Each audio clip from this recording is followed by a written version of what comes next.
seen women who have been raped several times, ferociously refusing to admit what they underwent. I've seen it many times. And these alien creatures know our weakness.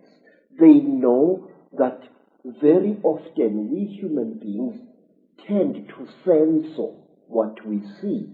If you are an educated professor and you see a spook, your educated mind will refuse to accept what it has seen. You will reject it and throw it to the back burner of your brain, and it will stay there. Hundreds of us see very strange things every day, but we refuse to accept what we see. Say, one of the things that a trainee Zangoma has got to learn, it is the ability to see. If I am standing here and looking at that bush over there, and I see something odd there, I must know what I see. But wait, sir, there is something else, something very, very, very, very important, which I and many other thinkers in Africa have found. Mr. Icke, whenever you talk about such things, people call you paranoid. But no, you are really more sane than they really are. Say, there are certain vaccination things that are done to our children which rob them of the ability of seeing spiritual entities. Believe me, I can prove this. In Zululand, we were sometimes called before our chiefs, our inkos, and we were told that there is a great smallpox coming to the land, and that all children must be vaccinated. Do you know that my mother's father, my grandfather, used to dodge that? He said that the white man's job, the white man's vaccination, makes you blind. And if you are to look after my cattle, you must not go to the trading store to get your vaccination. But wait, the school inspectors used to come into the land and check each child for signs of vaccination or lack of it. Now, do you know what we used to do, Mr. David? Our grandmothers used to give us great pain in order to save our spiritual eyes. They used to heat grains of maize, and then they would heat this grain of maize, and using a piece of wood as tweezers, place it firmly against the skin of the child. So when the school inspector came, he saw these blisters and assumed that the child had been vaccinated, but in fact it had not. And this was done to us many, many times. And I noticed that school children in mission schools who had been vaccinated for smallpox or for measles could not see spiritual entities at all. A ndondo, that is a flying saucer, a sputnik, would fly through the sky at great speed and be seen by many men and women. But the child who had been vaccinated would see nothing. And I've noticed this hundreds of times. Well, what you just said about the vaccines and their effect, shutting us down spiritually and multidimensionally, is fantastic, given that no matter what your background, creed, culture, parents on every inch of the planet almost are being pressurized to have their children vaccinated more and more and more. And to summarize what you've been saying, and indeed it's so much in line with what I've come to the conclusion about as well, an extraterrestrial race, reptilian race, disconnected us from our true magnificent senses in a long, long ancient world. They've been manipulating us ever since, and the more that time has passed, the less we've realized this is going on. And now we're at a point where we are in a prison without bars, a massive prison, and we don't even know we're in prison. We don't even know who the jailers are. Indeed, when the jailers are exposed, people just laugh and ridicule and all that stuff. So we're in an unbelievable situation. And we're in a jail we deny we're in. And there are jailers we deny exist. And we call it freedom. Yes, sir. Yes. You know, Mr. David, one of the reasons why I've joined forces with you is because I have serious reason to believe, and I will repeat these words until somebody shuts my mouth in death.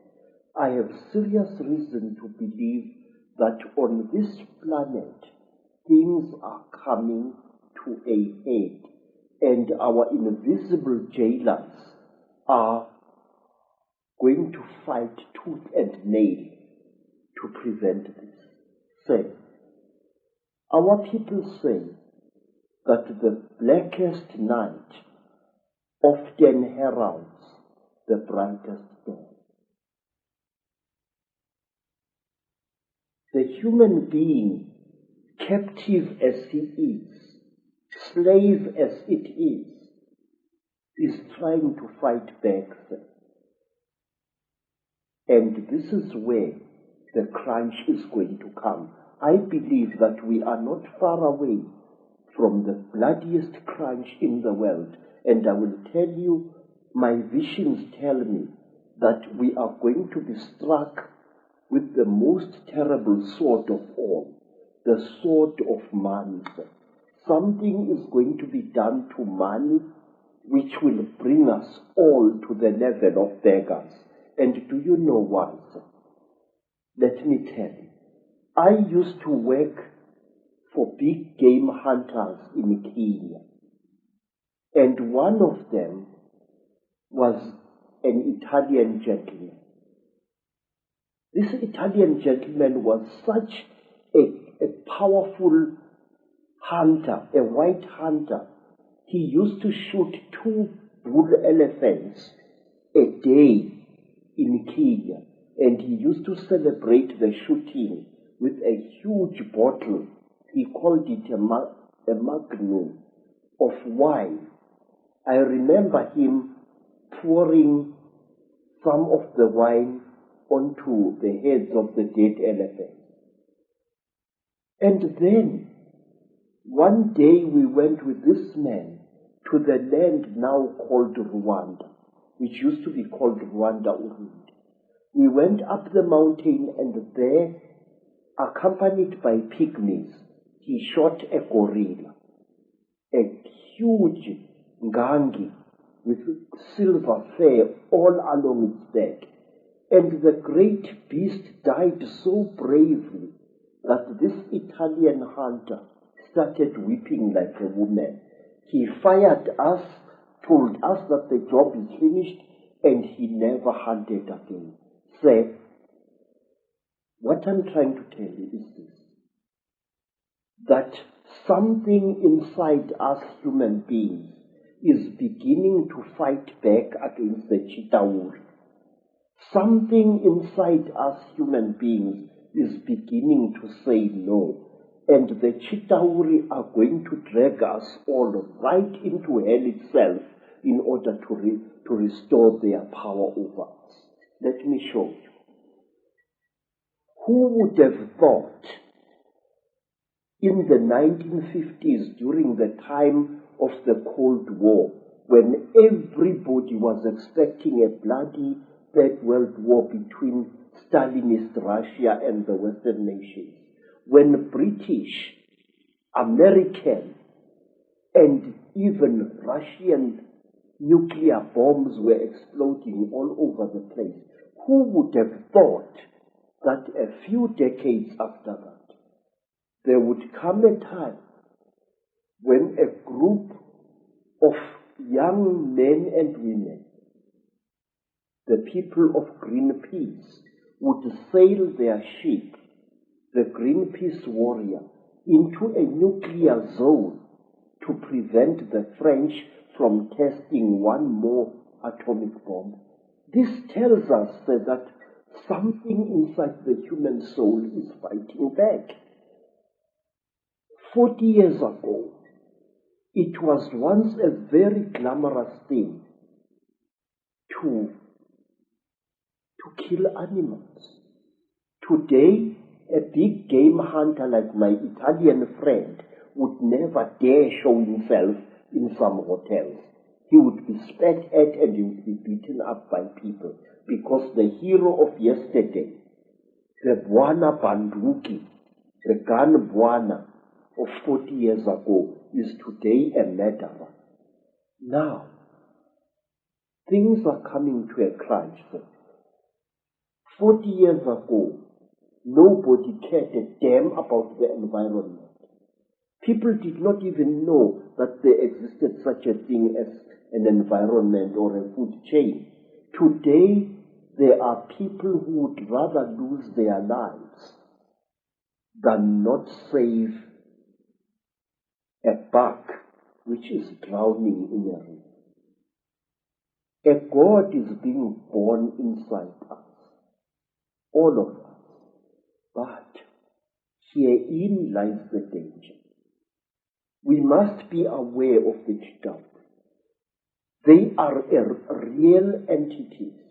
They leave scars on human bodies. They kill people. They are murdering South Africa even as we are talking now. Every word you and I are speaking now is spoken too late, Mr. David. AIDS is rampaging through our communities. And I have found a new disease in Botswana, which nobody is talking about even. It is 20 times more vicious than AIDS. It is called Ebola. Oh my God. And we must please be aware. Let nobody laugh when we talk about conspiracy theories. But there is one thing, sir, that I beg that you and others like you should discard. Una momento, as they say in Zangoma. Stop calling the conspiracy a theory, sir. Theories do not kill people, Mr. David. Theories do not murder innocent children. Theories do not put multiple murderers of Kabila's stripe into power in countries. Absolutely. Theories are just ideas floating in the air. The conspiracy is real. It is there and it kills. The staggeringly intelligent, the staggeringly wise, and the staggeringly knowledgeable Credo Mutwa. And his knowledge the world needs to know. Not only is Credo a man who has gathered this enormous knowledge together, he's a man with the courage and the foresight and the wisdom to know that the world needs to hear this, even though most of the world, particularly those who run the world, don't want anyone to hear this. But if we're going to be free, and we are, then we need to know all there is to know, and not just that which the few want us to think is the world, when a very different world is unfolding all around us every day. In the next video, we're going to be taking the story on with Credo and showing how these reptilian bloodlines and this Chitahuli, this reptilian group, expanded their power across the world, took over Africa and other great continents, and today are the ruling elite that controls planet Earth.